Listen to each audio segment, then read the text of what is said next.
یو کس وایي چې د مہر کم از کم مقدار څومره دی او سنت مقدار څومره دی. د مہر کم از کم مقدار چې کوم دی نو هغه 10 درهمه دی، 10 درهمه، او سنت مقدار چې کوم دی نو هغه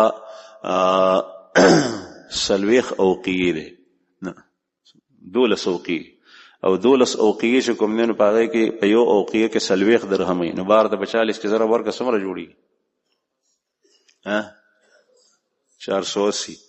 480 جوړیږي. بیا دا درهم چې کوم دی نو دا په تولو کې بدل کړي نو د تقریبا د نن سبا په حساب سره دا قیمت د دې 2 لکو نه برابر 3 لکو خواوشا جوړیږي.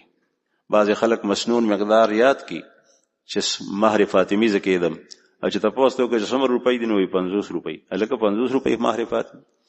او دا مقدار نبی کریم صلی الله علیه وسلم د حضرت فاطمه بیبي او د ټولو لونو دغه مقدار د مهر مقرر کړو.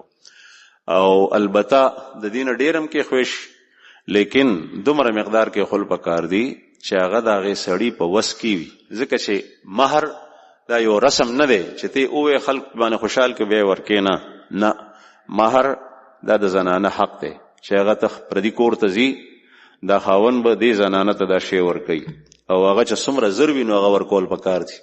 دلته کې دا کیسې کېږي چې ړومبی خو مهر ورکوي نه، او یا چې کله مقرر کړی وي نو هغه په ړومبۍ شپه باندې ورته وایي چې ما ته مهر معاف کړه، دا توره ګڼي.